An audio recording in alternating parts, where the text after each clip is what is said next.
tentunya review dari semester 3 ya. Semester 3 kan ada juga membahas mengenai proses semester 2. Semester 2 kan ada juga yang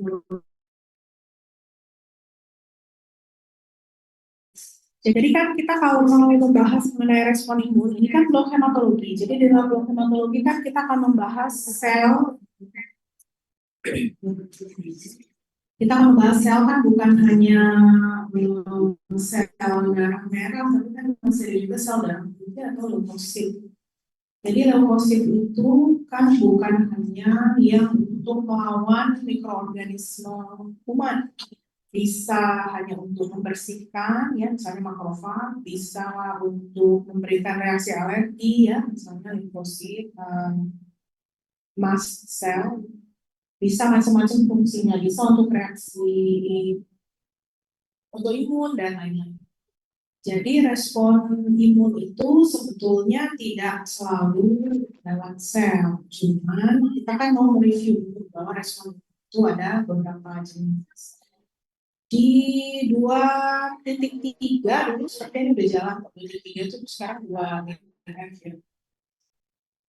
Jadi respon imun itu ada dua. Yang pertama yang memang secara alami dimiliki oleh organismenya, yang satu lagi itu adaptif. Adaptif itu berarti kalau belum pernah ketemu dengan mikroorganisme itu, maka tidak akan mampu membentuk kekebalan.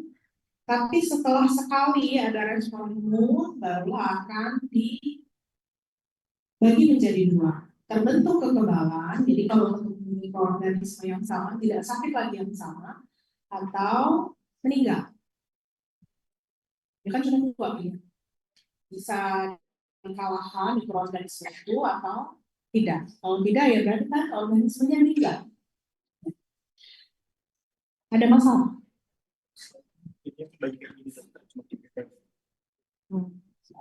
Bedanya apa ya sama itu?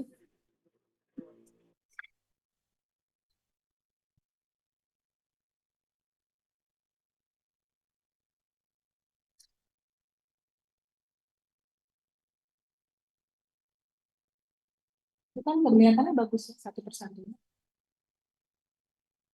Ya kan? Yang di zoom kelihatannya ke belakang. Masalahnya kecil. Tetap bisa ngebaca nggak? Masalahnya apa? Oh ya jangan. Cuman mestinya memang kelihatannya kan satu kayak gini, nah, kayak gitu. Tapi nggak tahu juga ya kenapa dia tidak.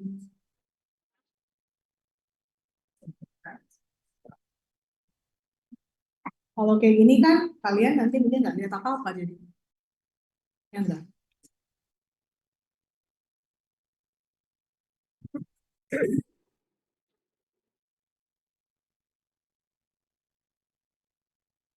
Kayak gini jadinya kalian nggak lihat apa-apa jadi. Iya, kebalik.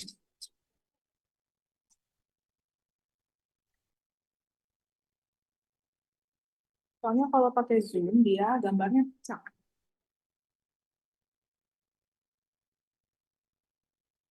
Astagfirullah.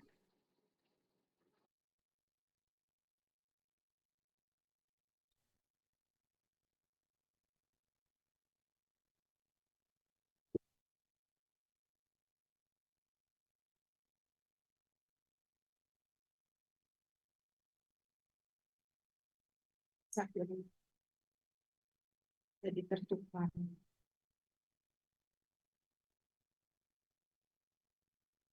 Yang ke sana.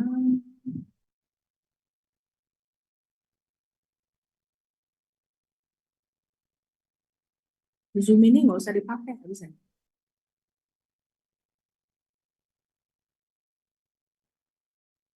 Nggak usah dipakai.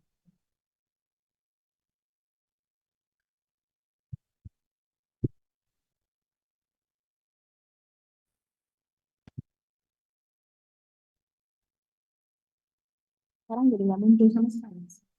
Kalau ini buka Zoom-nya juga kalau enggak.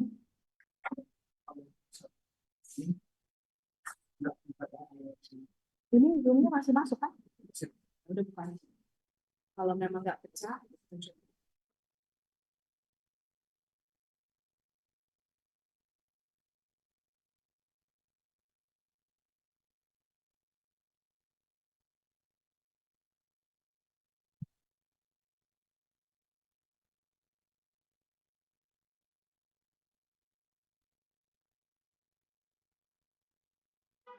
Jangan.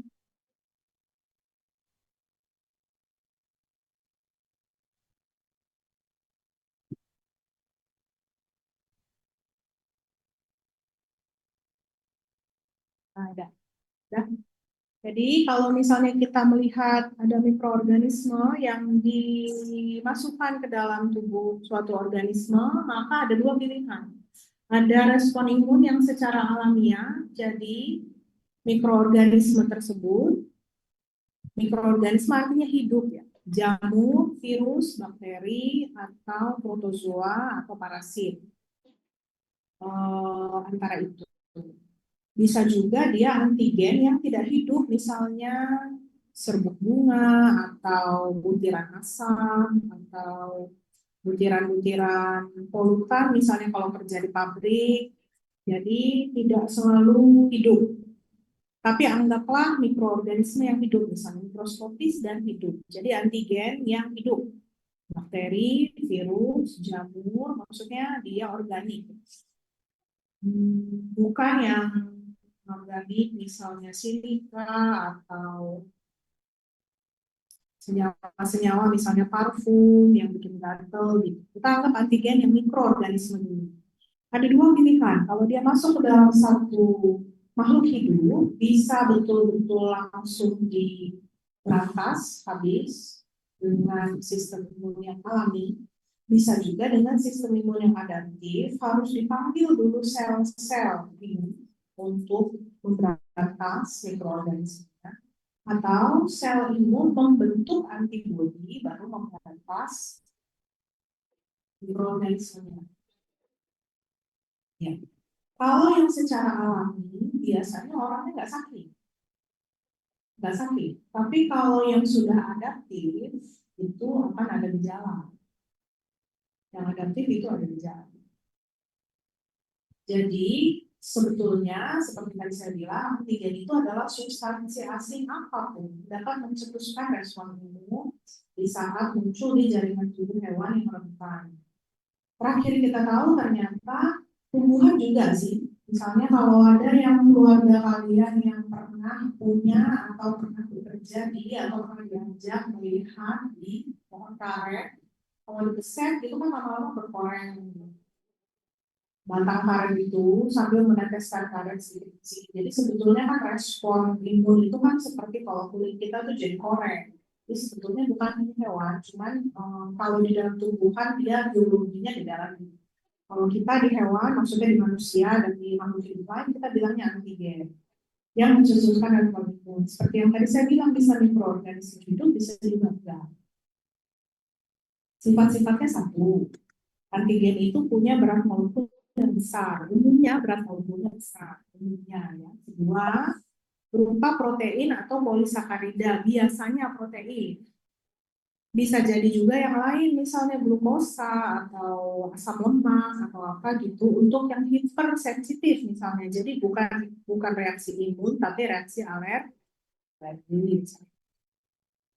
Misalnya alergi sama parfum ya, bukan alergi sama parfumnya, tapi gatal, merah, meradang, reaksi imun karena alkoholnya. Misalnya. Kan itu bukan protein. Alkohol itu, ya kan etanol, ya, alkohol di parfum misalnya bikin gatal. Gitu. Bisa juga berupa polipeptida, lipid, asam nukleat, dan material lain pada kasus tertentu yang barusan saya bilang. Asap rokok misalnya kan bukan protein, bukan asap nikotin sama tar ya, bukan protein.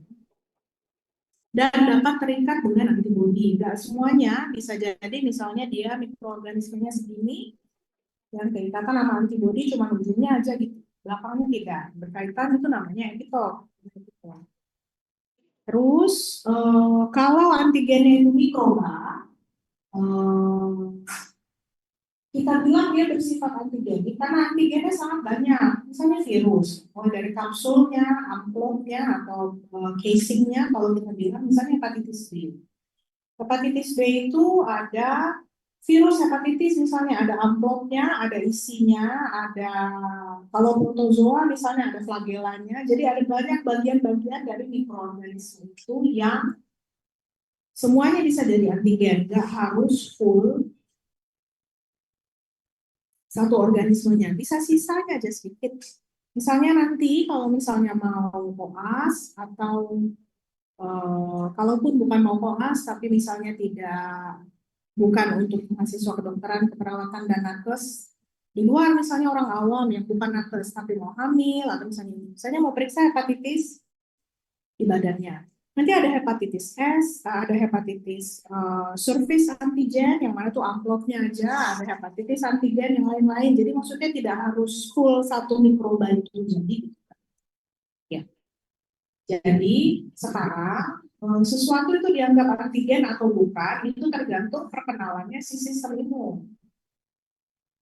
Kalau misalnya diidentifikasi antigennya berupa komponen dari mikroba, nggak harus full mikrobanya, tapi komponennya aja, atau sisa-sisa struktur dari mikroba yang sudah degradasi.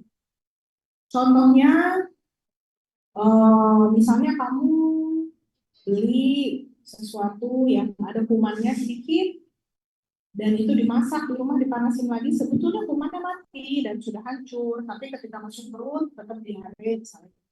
Tapi sebetulnya kalau dicek kumannya sudah, atau protein bukan dari individunya, misalnya di dalam makanan jadi protein hewani, atau protein yang dihasilkan individunya pada suatu waktu, misalnya waktu hamil. Perut dia sendiri, rahim dia sendiri akan beda sama kalau di dalam rahimnya ada janin. Akan ada bedanya antara rahimnya isinya hanya darah, menstruasi, atau ada janin. Jadi ada komponen dari kuman, ada dari kuman, tapi tinggal sisa-sisanya. Ada protein yang bukan dari badan dan bukan dari situ, tapi dari yang lain, misalnya makanan yang dia makan. Terus ada yang dari individu, tapi hanya pada suatu waktu, misalnya lagi hamil, lagi penyembuhan, habis cuci darah, habis transfusi darah. Maksudnya apa yang terjadi pada suatu waktu pada dia yang pada waktu lain itu nggak ada. Atau benda anorganik yang sebetulnya steril, tidak kotor, misalnya benang jahit, tapi badan kita nggak mau.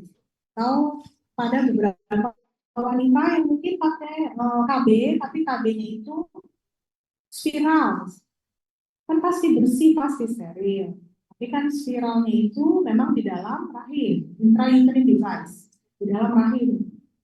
Jadi keputihan terus. Sebetulnya bendanya bersih, bukan berarti kotor, ada kumannya, kan organik, steril, tapi memang badannya nggak mau. Respon imun. Artinya, secara alamiah, tubuhnya belum pernah ketemu sama zat-zat ini. Jadi ada respon. Nah, sekarang kalau misalnya kalian ingat hematopoiesis, itu kan terjadinya kan di dalam sumsum tulang. Terutama tulang besar, tulang panjang, tulang paha, tulang atau tulang pipi kan tebel, misalnya vertebra. Kalau misalnya mau dicek, yang diambil kan paling tipis, misalnya bone marrow function, mau cek nih, apa sih yang lagi dibentuk di dalam, diambil yang tipis, misalnya sternum, paha, paha. Jadi kita ambil yang lebih tipis, yang lebih cepat sembuh. Tapi kalau jari, patah aja. Kalau diambil misalnya dari sternum, kalau bayi misalnya dari vertebra, lihat sampai ke dalam. Tapi kan sel-sel darah itu kan tidak berada di semua tempat pada setiap saat. Dia harus migrasi kemana yang dia butuh. Misalnya mata kananmu yang dihentikan, lubang hidungmu kan nggak kena, anaknya dihentikan itu apa? Ya. Atau misalnya kebetulan tanganmu memegang sesuatu, terus lukanya terinfeksi, basah gitu beranak, mau kita cuci, bengkak gitu, gatal, berdenyut. Yang berdenyut kan tangan kanan, tangan kiri kan enggak. Berarti kan harus ada perjalanan untuk bisa nyampe ke sana. Tapi ngetemnya bukan di sana. Perjalanannya lewat aliran darah. Tapi selnya ngetemnya di kelenjar limfe. Kira-kira kalau kayak, maaf ya, halo. Oh, iya, ya, ini masih masih kuliah. Ini lagi di depan. Iya, iya. Apa ya?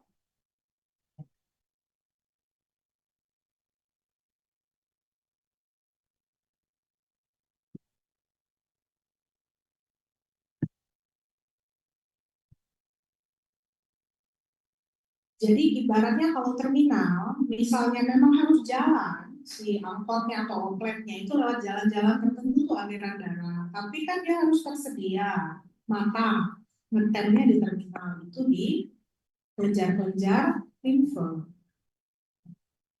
Kelenjar limfe itu akan membengkak, membesar dia pada saat sel-selnya dibutuhkan diperbanyak sebelum kemudian merembet masuk ke vena.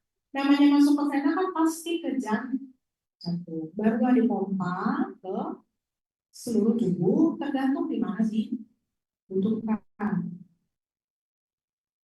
Jadi lymph node atau lymphaden, kalau misalnya dia pembentak atau bereaksi untuk sistem imun bereaksi, dia bisa limfadenopati atau membesar, diraba besar, itu biasanya regionalnya sama dengan yang terinfeksi, kecuali infeksinya sistemik. Misalnya virus gitu, mau di submandibular, mau di aksila, mau di inguinal, buka semua. Tapi kalau misalnya dia infeksi yang wajar-wajar, misalnya radang tenggorokan, mungkin limfadenopatinya cuma yang submandibular, bisa juga yang di preauricular, contoh kalau dipegang tuh. Misalnya kalau tonsilitis, tapi yang di inguinal gitu, misalnya nggak ada. Yang di aksila gitu, misalnya nggak ada. Contohnya gitu. Biasanya regional. Kecuali infeksinya memang sudah berat, semuanya bisa. Nah, kelenjar limfe ini kan tidak punya aliran darah yang dipompa. Dia harus merembes sedikit.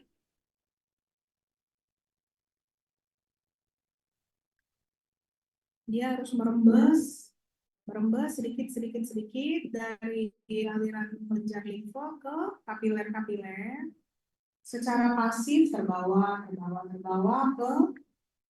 sistem peredaran vena, balik dulu ke jantung secara pasif, barulah disebarluaskan lagi dengan aliran darah arteri. Kan dari jantung keluar kan lewat arteri, barulah dibawa kemana dibutuhkan.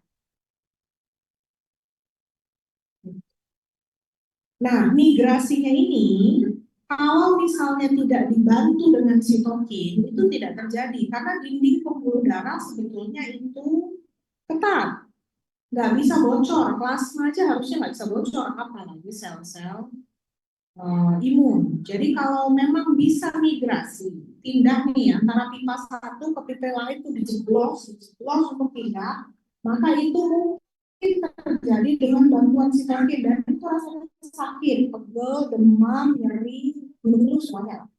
Karena memang pembuluh yang satu lagi dijeblos untuk masuk aliran darah ke pembuluh yang lain. Kalau yang sedang beredar tidak cukup. Yang sedang beredar pada satu waktu selalu ada, tapi kan yang lagi dibikin di dalam sumsum tulang kan ada lagi. Yang dibutuhkan diperbanyak di saat badan melawan infeksi kan ada lagi. Di dalam migrasinya itu kan ada sitokin. Sitokin itulah yang panas. Interleukin itu panas. Sakit, meriang, merinding, kedinginan, dan semuanya. Sitokin. Nah, kalau respon imunnya alami, nggak nyampe tuh ke sana. Ada makrofag, hap, selesai.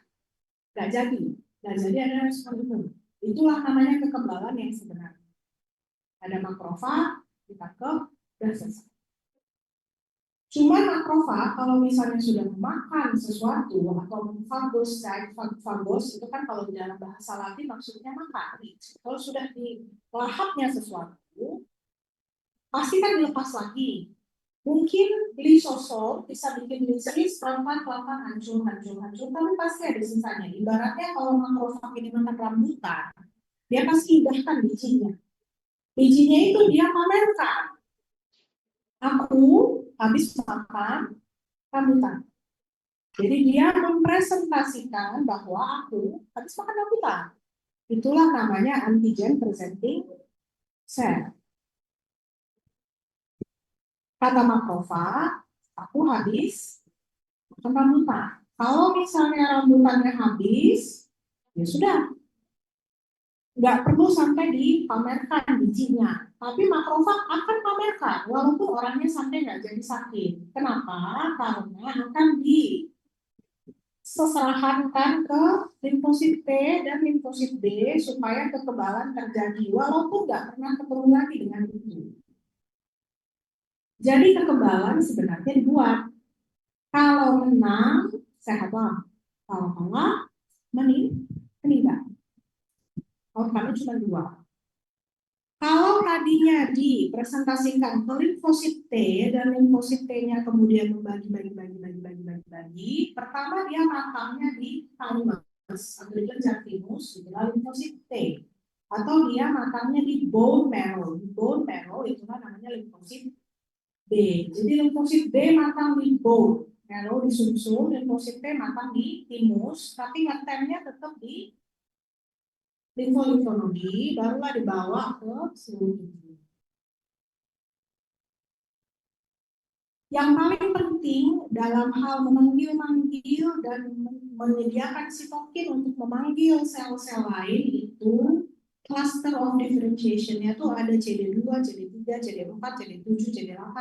Yang paling penting ternyata cluster of differentiation-nya, CD-nya itu yang paling penting tuh CD4 sama CD8. Disepakati begitu, singkat cerita setelah diteliti-teliti disepakati yang paling penting menjadi pemanggil sel-sel lain adalah cluster of differentiation-nya CD4 dan CD8. Pada orang yang daya tahan tubuhnya itu HIV, CD4-nya nggak ada. Jadi dia akan jelek sekali sistem. Jadi bisa dua ya, bisa sel T, bisa sel B. Bedanya sel T itu dia matangnya di thymus, sel B itu matangnya di bone marrow. Itu perbedaan pertama. Perbedaan kedua, limfosit T itu biasanya secara seluler dia berbagi terus karena dia betul-betul berusaha membasmi mikroorganismenya secara seluler. Tapi limfosit B tidak, dia menghasilkan antibody.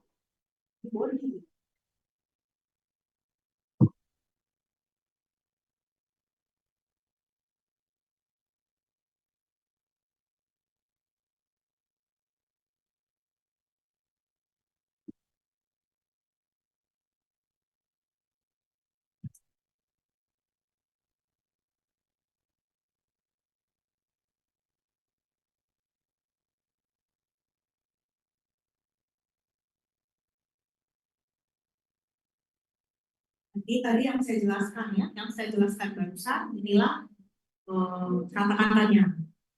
Mana tahu yang tadi saya jelaskan sampai rumah mau diingat-ingat lagi, inilah yang tulisan dari yang tadi saya bilang. Jadi mikroba atau antigennya saja dari mikroba bertemu dengan makrofag di jaringan fagositosis, yang tanda kutip dimakan, musnah, tapi akan ada protein yang dipresentasikan dia angkat bendera. Atau misalnya dia makan salak, bijinya dia pamerkan gitu. Jadi dia mempresentasikan, ini loh, aku habis memproses atau memfagositosis antigen. Tiang benderanya atau lengan yang dia memegang si biji salak atau biji durian tadi, padahal sudah dimakan durian atau salak. Itu ada dua macam tiangnya.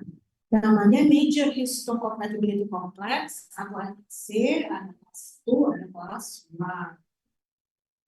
Nah, antigen presenting cell tadi kita singkat APC. Kalau misalnya sudah ketemu limfosit T helper, dia akan bilang ini salah, ini bijinya salah, selnya itu namanya salah, ini lagi bentuknya. Bentuknya ini bijinya, bentuknya adalah salah, ini bentuknya.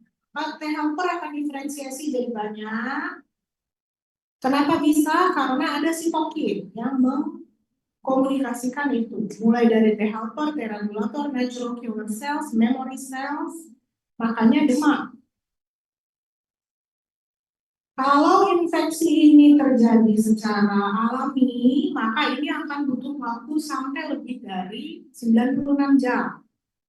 Itu adalah masa inkubasi terpendek 1-2 hari ya, yang 24 sampai 48 jam, tapi sampai 96 jam. Kalau ternyata nggak mempan juga, kalau zaman dulu ya sudah orangnya akan betul-betul sakit. Tapi kalau sekarang biasanya kita bantu antibiotik, kan gitu. Hanya biasanya nunggu 3-4 hari demam, 5 hari demam, apalagi kalau anak-anak karena memang proses ini secara kesepakatan itu 96 jam harusnya bisa clear sesudah. Kalau enggak ya berarti tentu biotik. Tapi kalau sel B dia jadi sel plasma, dia melepas antibodi. Ini contohnya fagositosis dari makrofag. Kan dia di dalam badan, dia nggak bisa keluarkan kemana-mana, dia cuma bisa masukkan ke dalam selnya, proses dihancurkan sedikit, baru dilepas lagi oleh makrofagnya. Kemudian dia pamerkan bahwa nih aku habis memproses suatu antigen, ini antigen presentasi. Barulah nanti sel-sel kemudian akan dipanggil jadi banyak.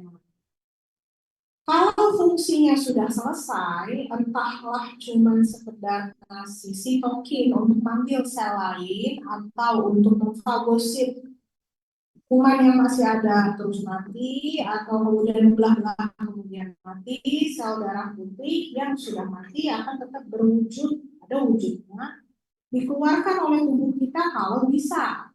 Kalau ada jalan, maksud saya kalau ada jalan tuh misalnya kalau ada lendir di ingus, kalau ada lendir di daha, kalau ada luka terbuka, dia akan keluar sebagai nanah, bahasa latinnya pus. Itulah yang kalau misalnya kita lihat di cairan atau sekresi, kita bilang purulen. Purulen artinya mengandung pus. Misalnya infeksi telinga, kalau cairannya cuma bening, walaupun bau, ya kita bilang serous. Tapi kalau misalnya sudah bercampur putih bukan jernih, tapi putih, atau kuning, kekuningan, atau kehijauan, kita bilang itu purulen. Maksudnya sudah mengandung pus. Berarti sudah ada sel darah putih yang mati, yang ditumpangkan keluar. Di ingus, maaf kata di ingus bisa, di daha bisa, di cairan vagina bisa, di air mata bisa, di cairan telinga bisa, di mana bisa ditumpangkan. Gitu. Ya. Tapi kalau di dalam darah atau di dalam lambung atau di dalam perut ya tidak bisa ditumpangkan, tapi mungkin bisa dihitung. Misalnya diambil darah, angka leukositnya naik, atau ketika ditampung kencingnya berbuih. Jadi ditumpangkan buang kalau bisa, kalau nggak bisa ya berarti tetap di dalam badan sampai dimusnahkan sendiri. Tapi badannya kerja keras memusnahkan sel. Kerja keras tetap kepal sama limfe, makanya bisa splenomen tadi kan saya contoh. Jadi limfosit yang tadinya resting state atau istirahat, dia akan migrasi di mana dibutuhkan, kapan dibutuhkan, tapi kalau bisa diselesaikan harus selesai. Kalau dia membelah terus, itu namanya leukemia. Membelah kalau dibutuhkan aja, jangan lebih dari itu. Nah, tadi kan kita sudah menjelaskan mengenai mempresentasikan antigen. Jadi kalau misalnya antigen sudah dipresentasikan dan dipamerkan ke sel-sel lain bahwa sedang memproses antigen yang sudah difagositosis, cara ngomongnya ke sel lain kan nggak bisa bicara, nggak bisa pakai getaran, ultrasonik, satu sel maksudnya kan gimana? Tapi di dalam aliran darah, gimana caranya lewat ketabrak salah satu dari sel T helper akan connect antara yang antigen presenting cell dan sel T helper. Waduh, ini sel ini bukan sedang baik-baik saja. Seandainya sel ini adalah rumah yang punya cerumur asap, asapnya lagi keluar asap. Jadi setidaknya selnya bisa mengenali ini makrofag, bukan makrofag yang lagi diam, tapi makrofag yang lagi begini. Harusnya itu bisa dikenali oleh T helper. Makrofag yang lewat-lewat di dalam pembuluh darah yang ngalir itu senggol sama senggol sini loh. Ini makrofagnya kok sedang presentasi suatu antigen. Ayo kita panggil sel limfosit lain, baik itu T maupun B, untuk menyelesaikan sisa dari antigen itu tadi. Kalau misalnya dia adalah sel makrofag, maka yang dia panggil ini salah satu jalur-jalur, tapi pada kenyataannya sebenarnya satu jalur. Kalau itu selnya adalah makrofag, kita ambil yang tengah, ini makrofag. Biasanya yang dipanggil adalah sel T efektor. Aku sedang menyembunyikan buronan di dalam rumah. Betul, Anda betul. Di mana di dalam rumah? Rumahnya bom sekalian. Maka makrofagnya ikut mati. Tapi kalau sel B tidak akan mau menaungi atau menyimpan buronan. Memang bukan itu fungsinya. Tadi bukan makrofag, dia tidak fagosinosis. Dia hanya akan mengeluarkan tembakan antibodi, imunoglobulin. Kalau baru imunoglobulinnya itu atau IG-nya adalah IG atau IgN. Tapi kalau sudah lama baru biasanya itu di atas 7 hari kemudian. Jadi sel itu akan menghasilkan antibodi.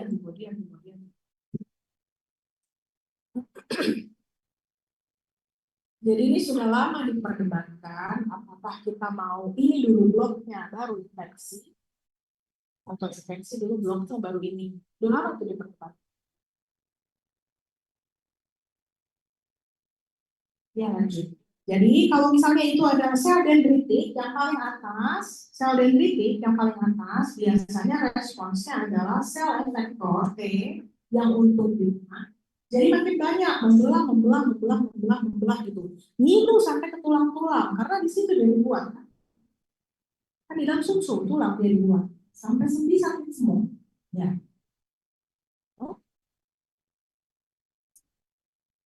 Jadi yang kita bilang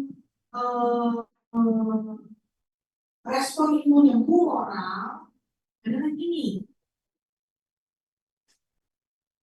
Selnya tidak terlibat banyak, antibodi tidak terlibat. Kalau yang kita bilang seluler adalah itu. Limfosit T bukan limfosit B, tapi limfosit T-nya terlibat banyak. Ketemu satu sel, bunuh selnya. Ketemu satu antibodi, ketemu satu antigen, bunuh antigen.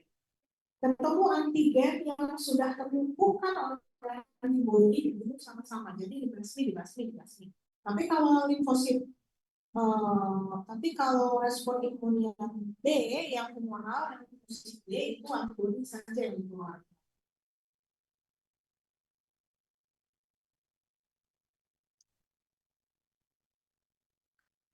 Ya, jadi artinya dalam proses yang tadi kan akan ada sel yang berperan sebagai antigen presenting cell saja.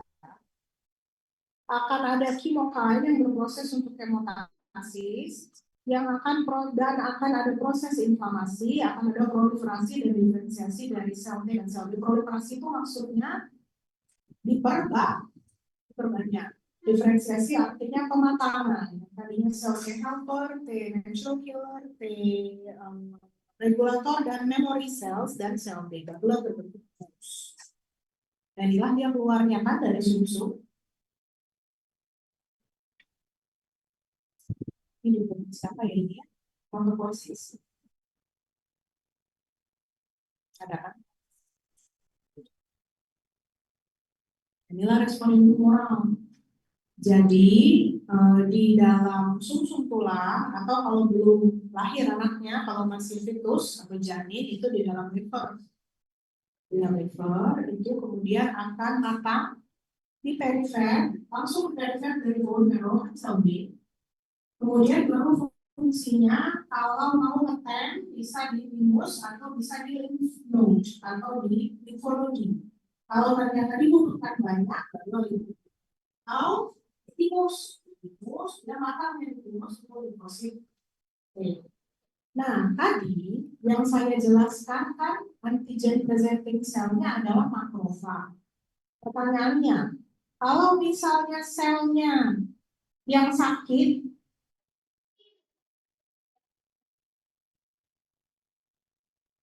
Anggaplah itu pelabuhan gitu ya. Polisi pelabuhan di tempat si perampok, perompak, di tempat si banditnya baru pelabuhan udah dibilang, aku habis menanggulangi satu penjahat. Ini topiknya. Polisi yang di tengah bilang penjahat yang pakai topi ini, kalau kita ketemu di orang yang pakai topi ini semua kita. Tapi penjahat itu kita bilang jahat karena kan mau masuk mobil-mobil warga. Mobil yang di dalam daerah penjahat itu kan ditangkap sel sehat yang udah terlanjur sakit. Sel sehat yang sedang terlanjur sakit juga mengangkat bendera sebagai antigen presenting sel. Sel sehat yang sakit akan ngaku dia sakit. Akan dipilih oleh tubuh disembuhkan atau apoptosis mati. Kalau itu sel kulit, pelan-pelan jadi kromet lepas. Kalau itu sel epitel akan dulu bercampur dengan lendir, misalnya dahak kan nggak semuanya sel bisa jadi sel epitel, nggak semuanya sel. Kemudian dikeluarkan dengan dahak. Kalau itu di dalam usus, dulu akan keluar dengan epitel bersama di darah. Kalau misalnya dia parenkim dan dia luruh, kan bisa berdarah, makanya ada batuk yang berdarah, ada kencing yang berdarah, ada diare yang berdarah, dan seterusnya. Tapi karena infeksi ya, bukan karena trauma. Ini kita lagi cerita infeksi. Yang lagi kita ceritakan infeksi. Jadi yang bisa mempresentasi sebagai antigen presenting cell bukan hanya makrofag, tapi bisa juga sel yang memang sakit. Nah, jadi kenapa kita membedakan antara respon imun yang seluler dengan humoral? Orang yang kita bilang selera humor itu kan biasanya maksudnya cair, bisa mencairkan suasana ya, humor, cair, liquid. Jadi dia humoral itu antibodi yang bekerja. Yang menghasilkan itu adalah sel plasma bebas di aliran darah dan ini bisa diukur. Antibodi yang sedang berkaitan dengan antigen bisa diukur.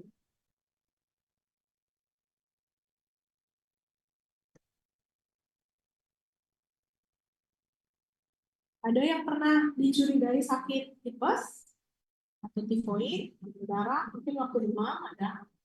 Atau yang pernah dicurigai sakit, kalau malaria kan di darah tepi, lewat kan bloknya, swab dengan darah tepi, ada nggak malaria sel malaria? Tapi kalau misalnya dia dengan antigen antibody, misalnya pasien dengan demam tifoid, nggak segampang itu di dalam aliran darah kita dapat bakteri salmonella typhi nggak juga. Beberapa kali kan karena darahnya belum tentu salmonella typhi ada di darah, tapi antigen antibody kompleks antara antibody terhadap itu dan antigen sisa-sisa dari salmonella itu bisa dicek dengan misalnya uji itu bisa diukur bebas di dalam serum dan darah dan serum itu. Nah, antibody ini bentuknya ada struktur karena heavy chain, ada yang ringan atau light chain, dapat berkaitan dengan dua antigen. Kiri kanan ini bentuknya heavy chain dan light chain.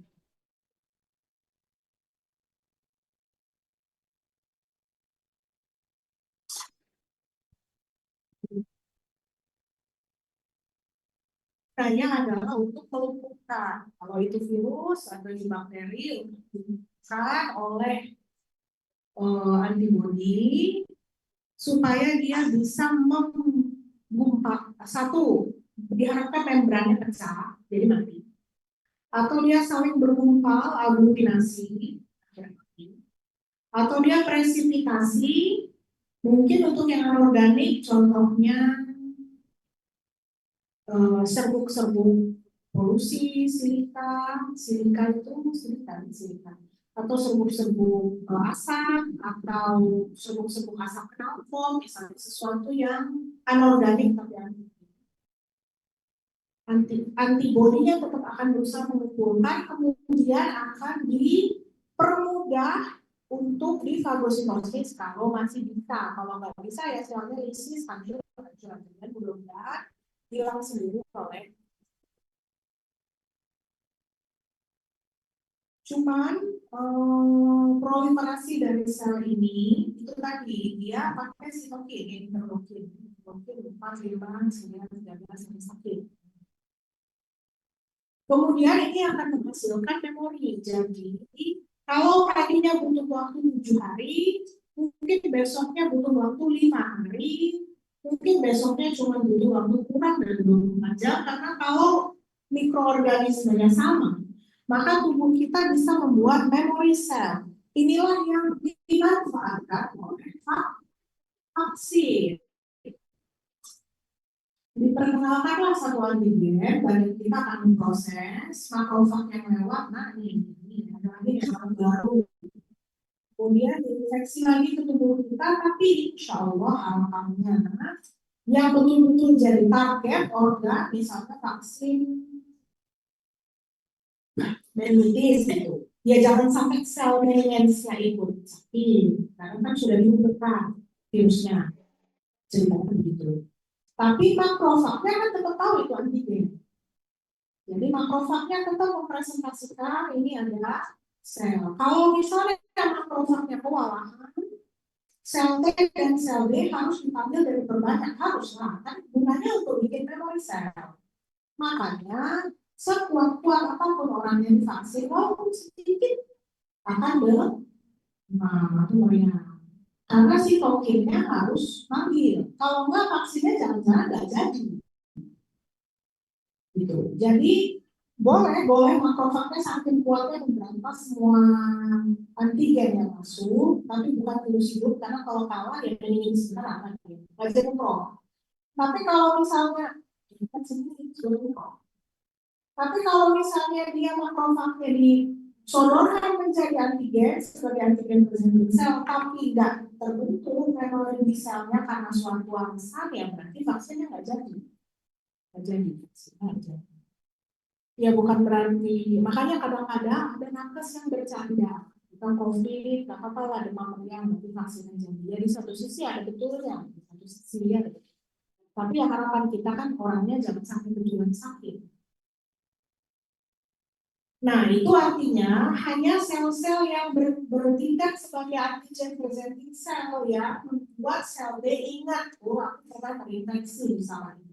Tapi target infeksinya kalau COVID berarti paru, kalau ini sebagai meningitis, kalau vaksin HPV ya, papillomavirus berarti sel-sel di cervix misalnya kita ada papillomavirus. Jangan sampai sakit perang. Jadi cuma sampai sini, tapi nggak sampai ke sel tubuh yang sakit. Inilah yang dimanfaatkan sebagai vaksin. Jadi setelah respon humoral harusnya antigen antibody kompleks masuk ke sel B dicerna sebagian, tapi bukan itu fungsi utamanya karena dia bukan fagositosis. Sel B-nya turut berperan sebagai antigen presenting sel. Kemudian sel B teraktivasi sel T membuat harus memori. Nah, akhirnya mulai deteksi mulai 1 minggu, kita cek darah, sekarang untuk rasa, barulah kita. Dan biasanya itu jangka panjang, walaupun nggak sengaja, misalnya cacar, misalnya kenanya sekali, kemudian habis itu nanti nggak kena lagi, kecuali daya tahan tubuhnya turun sekali. Nah, bila respon humoral sudah dianggap cukup, akan ada lagi sel yang namanya T suppressor sel, menekan proliferasi sel B. Jangan sampai demamnya sampai berminggu-minggu nggak turun-turun gitu. Jadi harus ada fase selesainya. Respon ini harus ada fase selesai. Ya, atau respon moral itu gimana bisa lakukan ke ya.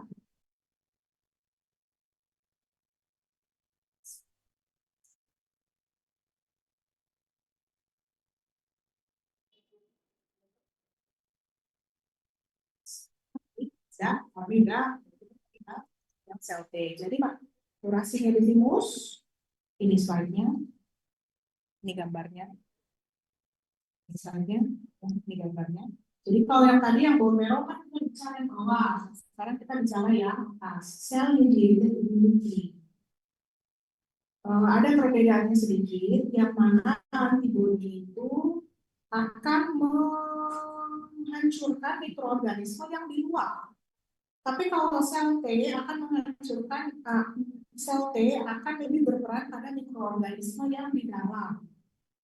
Misalnya virus, itu dia kalau di aliran darah ada ya, barangkali bisa dibasmi dengan antibodi. Tapi virus akan bertujuan untuk berada di dalam sel. Di luar sel hidupnya nggak bisa hidup. Virus itu akan berusaha berada di dalam sel. Entah sel apa itu. Kalau virus pernapasan di dalam sel paru. Kalau virus hepatitis di dalam sel hepat. Kalau virus rotavirus di dalam sel endotel usus besar, makanya diare, berat itu persoalannya.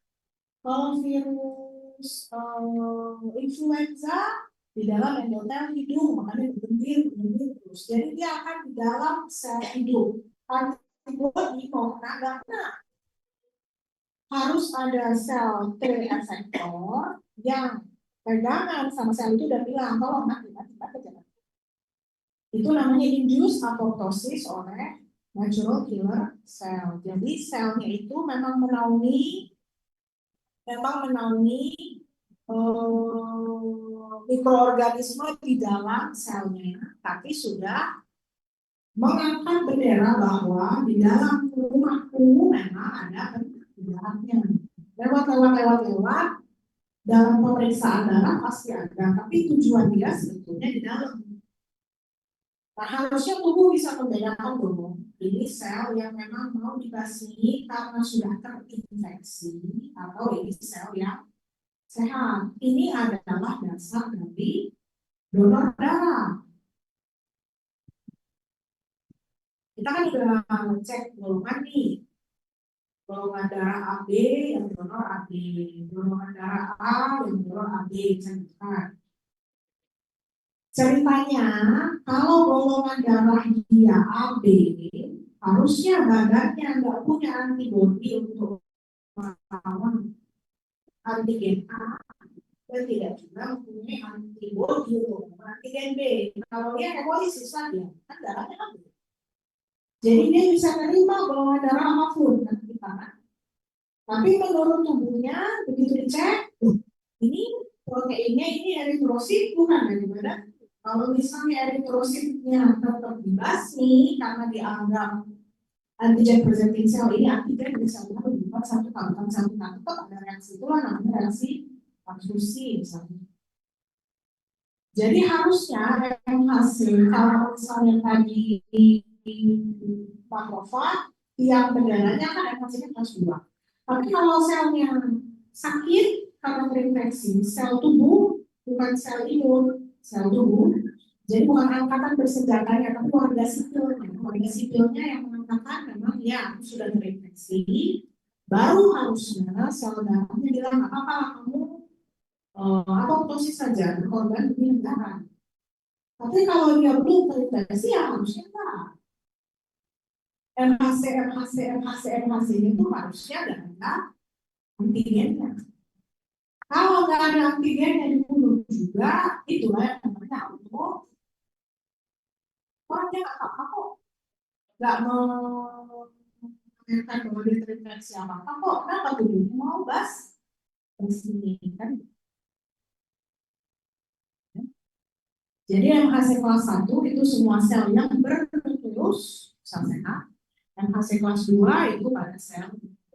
Jadi yang bisa menyatakan bahwa kita terinfeksi mikroorganisme itu kan sel-sel imun, otaknya atau sel T helper yang tidak berusaha memfagositosis atau sel B atau sel sehat yang ada nukleus semuanya. Dan juga bilang kalau misalnya kita mau contoh ginjal, gimana caranya golongan ginjal? Bagaimanapun itu antigen kan? Setengah potong udang aja bisa bikin dia. Dan dia apalagi ginjal orang kalau gitu bisa. Jadi ini adalah dasar itu dari sampel, dan MHC. Jadi MHC itu ada dua. MHC kelas 1 kalau misalnya sel yang terinfeksi. MHC kelas 2 itu kalau memang sel imun. Yang memamerkan bahwa infectious agent-nya ada pada dia. Jadi yang pertama itu kalau misalnya dia dari antigen, selnya adalah sel yang masih kelas 2. Tapi kalau misalnya masih kelas 1, semua sel yang bernuklus. Kalau misalnya yang pertama itu bisa kontak dengan ini, kelas 1 itu sel sehat, sel paru, endotel, sel rahim, sel konjungtiva, misalnya konjungtivitis kan sakit mata, dan seterusnya. Nah, itu tadi yang saya bilang, kalau kita memanggil, maka diferensiasi dan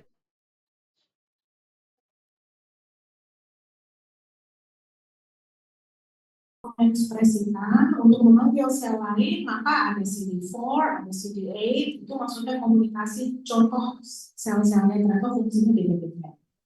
Stimulasi limfos berarti ada banyak, ada 7 lah. Tapi yang paling penting ternyata yang diidentifikasi oleh ahli-ahli yang memang bidangnya ahli dia adalah CD4 dan CD8. Ini yang banyak berkurang pada orang yang imunokompromis. Kalau imunokompeten ini cukup, tapi kalau imunokompromis misalnya habis kemoterapi, habis terapi pakai steroid, dosis tinggi atau HIV positif, CD4-nya tuh hilang. Jadi kita makan gorengan yang mungkin dipegang-pegang maaf kata agak kotor, barangkali maaf kata dia sedikit, tapi kalau HIV yang ada AIDS, bukan HIV itu AIDS, mungkin bisa langsung mati karena nggak ada lagi yang melawan. Sel-sel T-nya tuh, jadi dia yang takut sama kita sebenarnya. Kita bersin di depan dia bisa langsung pneumonia, langsung ICU.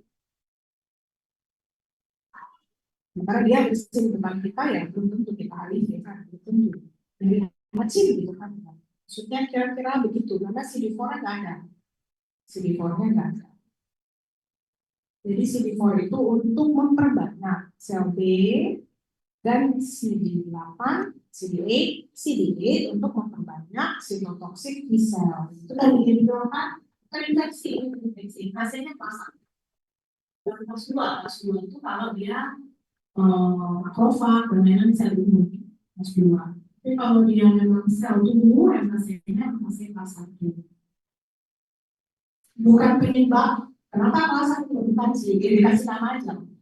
Secara struktur, bentuk major extraordinary complex itu lain. Jadi namanya ini juga sebenarnya masih satu, sebetulnya masih dua. Karena bentuknya ternyata lain. Jadi yang masih satu, misalnya ditemukan oleh sel T yang lewat, terinfeksi, enggak, oh ini terinfeksi. Kunci, ada interaksi dengan tutor, kemudian dimusnahkan. Kalau misalnya yang di dalam itu virus, kalau sel di luar mati, maka virus yang di dalamnya ikut mati juga. Tapi kalau misalnya mikrobia di luar, misalnya bakteri atau jamur atau mikobakteri itu dibasminya dengan antibodi. Makanya ada yang bilang bahwa ada obat yang nggak ada sakit yang bisa diobati dengan antibiotik, misalnya virus dengue ya, dengue hemorrhagic virus. Di mana virusnya? Ada antibiotik, benar kan? Ya kalaupun dikasih antibiotik, mungkin ada infeksi lain. Tapi virusnya di dalam sel.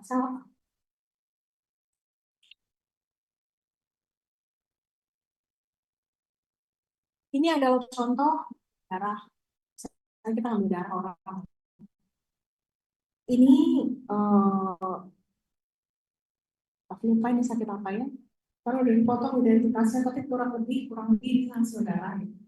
Kita ambil, diperhatikan ya. Kalau hematologi, ini hemoglobin berapa, ini satuannya, hematokrit berapa, ini satuannya. Hematokrit berarti sel darah merah saja. Kalau misalnya dihitung di luar dari yang plasma ada berapa. Ini adalah MCV adalah volume, MCH adalah hemoglobin. Jadi dilihat apakah ini cukup merah atau pucat, ukuran dan seterusnya. Ada juga leukosit. Secara kesepakatan leukosit itu dianggap cukup kalau di atas 4.000 per mikroliter atau 4 juta per mililiter, dan dianggap lebih atau sedang meningkat kalau di atas 10 atau 11.000 per mikroliter atau 10 atau 11 juta per mililiter. Kalau 1000 berarti per 1 mililiter dibagi 1000 lagi, nah nggak boleh lebih dari 1000. Tapi tapi ada yang namanya hitung jenis. Jadi hitung jenis leukosit itu bisa dibagi menjadi monosit, limfosit, neutrofil, eosinofil. Yang tadi kita bahas tuh baru limfosit. Limfosit B sampai sel-sel yang lain beda lagi. Ya masih punya siapa? Kalau teman-teman belum ngerti ya, nanti saya cek. Ini tadi kita baru bicarakan limfosit doang. Belum monosit dan basofil untuk alergi misalnya. Jadi ini cara kita melihat. Ini kadang-kadang pasiennya itu leukositnya itu normal, tapi neutrofilnya lagi naik. Jadi ini sedang bakteri di badannya. Lagi bakteri di badannya, limfositnya habis, kan? Habis menjauh. Mestinya 20-40% dari leukosit itu limfosit. Jadi ya secara umum orang ini tidak sakit karena dia masuknya lemas gara-gara kalorinya rendah. Jadi secara infeksius orang ini tidak terinfeksi sampai sakit, kebetulan lemas dan saya karena kalori dan kalsiumnya rendah, tapi secara infeksi tidak ada yang sedang menjangkiti dia dengan penyakit infeksius gitu. Tapi neutrofilnya lagi naik. Jadi karena satu dan lain hal badannya lagi mawas bakteri sekarang, tapi kebetulan lagi rendah aja. Oh, misalnya selnya ini leukositnya 28.000, naik jauh, hampir 3 kali lipat. AB-nya turun, dia konsentrasi ya, mean corpuscular hemoglobin. Mean corpuscular hemoglobin concentration. Jadi mean corpuscular volume. Jadi ini dan ini adalah punyanya erythrocyte. Ini adalah punya leukosit. Susunannya lain-lain, jadi tergantung yang paling banyak ini contoh saya gunting sudah saya pro di pasien. Misalnya ini CHC ini punya eritrosit ya, kita lihat di sini ke bawah. Nah, dan monosit ini ke bawah. Limfosit bukan limfosit, mau maaf siapa yang tiga. Jadi monositnya 5,6, limfositnya 4,3, neutrofilnya 88, nanti 90. Jadi dari semua yang dia lawan ini, limfositnya ini, mungkin semuanya bakteri. Kira-kira gitulah. Kira-kira begitu kalau melihat-lihatnya buah-buahan. Tapi kan tetap aja ujung-ujungnya klinis. Kalau bentukannya sakitnya jelas-jelas TBC, tapi kita paksa itu jamur kan nggak mungkin. Maksudnya kan klinis kan dari anamnesis, dari pemeriksaan fisik, dari ronsen. Ini kan karena kita lagi ngomongin hematologi, maksudnya semua tahu bahwa fungsinya masing-masing kita bisa mikir bisa ya. Contohnya kita tahu ini bakteri nih, kita pakai antibiotik yang terbaik di bakteri, tapi leukositnya sedikit. Nggak mungkin. Kalau bakteri leukositnya pasti naik. Ya kalau nggak sampai lama. Misalnya, ini contohnya leukositnya segini, eritrositnya sampai 20. Tapi hitung jenisnya, nah granulosit ini sama ya, neutrofil ini. Ini limfositnya rendah sekali. Pakai semua habis. Contohnya misalnya ini bagus, ini pas, ini pas. Sakit banget, ini dari ini. Itu dijam. Tentangnya lemas karena dijam. Sedang tidak melawan infeksi atau kaida, itu bagus. Kalau kita lagi bicara mengenai hematologi bahwa sel darahnya sedang memerangi sesuatu, dia lagi nggak memerangi apa-apa, fungsi ginjalnya lagi jelek gitu. Nah, kalau misalnya ternyata antigen yang harusnya tidak jadi antigen, tapi dia antigen itu kan. Misalnya dari sekelas ini ada 70 orang, tapi ada 1 orang yang kalau minum paracetamol gatal-gatal dan bentol ya kita anggap itu hipersensitif karena secara kesepakatan dosisnya, sediaannya, mereknya, cara minumnya, cara pakainya harusnya tidak bikin alergi, tapi kebetulan untuk orang itu dia nggak bisa, dia namanya alergi. ya. Sering berdebat, kadang-kadang mau pasien kemarin-kemarin ini nggak apa-apa kok dok, tapi kok yang kedua yang ketiga nggak bisa lagi dibandingkan. Memang iya harus ada paparan pertama dulu entah kapan, baru paparan berikutnya dianggap antigen oleh badannya, dan ini bisa turunan, misalnya nggak bisa, misalnya anti hipersensitif terhadap laktosa pada susu sapi, namanya minum, namanya juga minum susu sapi, jadi kadang-kadang bisa turunan. Kalau ini limfosit yang terlibat, limfosit B, tapi imunoglobulinnya adalah IgE, IgM, IgG gitu kan ya. Dibilang IgE, dinamai IgE, jadi ada A, ada B, ada. Nah ini kebetulan IgE yang I, yang untuk alergi. Selnya kita sebut sel mas. Yang keluar itu histamin. Histamin ini efeknya gatal, bentol, ngantuk, kering, semuanya lah. Kalau di paru bisa sampai bronkokonstriksi, makanya ada orang yang alerginya itu asma, ada yang alerginya itu merah, semua itu, ada yang alerginya itu bentol seluruh tubuh edema, ada yang alerginya itu gatal, ada yang alerginya itu berdebar-debar, semacam itu semua histamin. Makanya obat alergi itu obatnya berarti limfosit B dan limfosit T. Apakah ada pertanyaan? Silakan. Silakan. Kalau ada pertanyaan. Ini kayaknya ada tuh. Aja dulu. Silakan.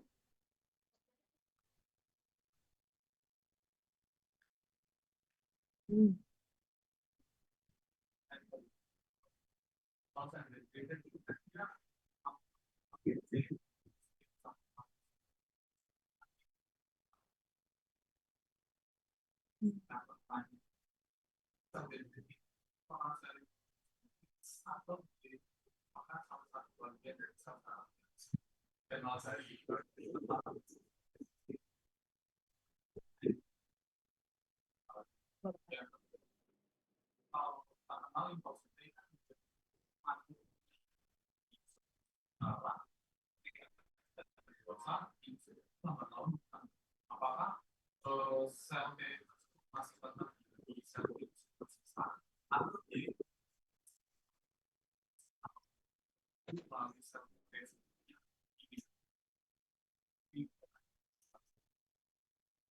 Baik, bagus pertanyaannya. Sel dendritik sama nggak dengan dendrit? Jawabannya beda.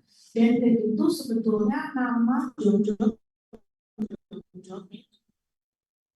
Jadi dendrit itu kan ada jonjol. Jadi sel neuron atau sel saraf ada bagian badan sel, biasanya nukleusnya tercoklat di tengah situ. Ada dendrit, dendritnya tuh tonjolan. Kalau di bahasa Indonesia itu namanya central. Kalau binatang tuh gurita, jadi ada jonjol kayak tanah.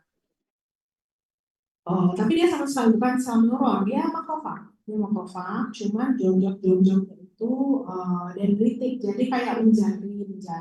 Tapi sel neuron, maksudnya punya bagian kepala yang kita bilang dendrit, dan bagian ujung yang kita bilang akson. Tapi sel dendritik itu beda jauh. Sel dendritik memang sel imun berdiri sendiri, kebetulan aja bentuknya bercocok-cocok. Masih ada kok model lain, makrofag juga macam-macam. Ada yang bentuknya, kalau di sini kan dibuat bulat. Tapi sebetulnya bahwa makrofag itu nggak berbentuk. Dia bisa berpindah sendiri, kalau jadi flat, kalau jadi pipi, nembus ke tengah endotel, seperti yang dia mau, tapi nggak bisa menjari. Jadi beda jauh. Ya, itu pertanyaan yang bagus. Jadi dendrit itu kebetulan bentuknya menjari-jari, kepalanya sel saraf, tapi bukan berarti dendritik itu adalah dendrit saraf lain. Dua hal yang berbeda. Kedua tadi mengenai timus. Timus itu ada sampai dewasa, cuman kecil.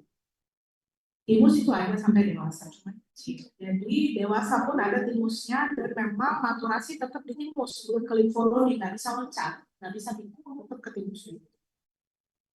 Ya. Tapi memang nggak sebesar waktu bayi ya. Ada lagi?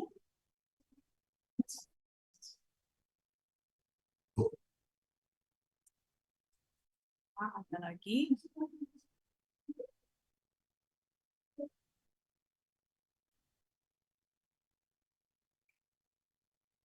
Ada lagi yang mau ditanyakan?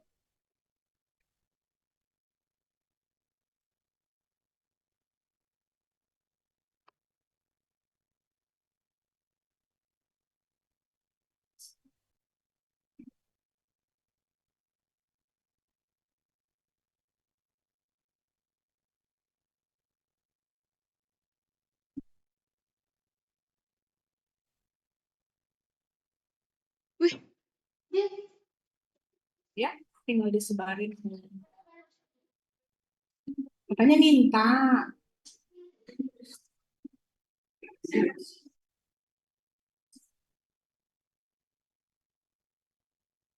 Ya, saya sudah. Terima kasih. Assalamualaikum warahmatullahi wabarakatuh.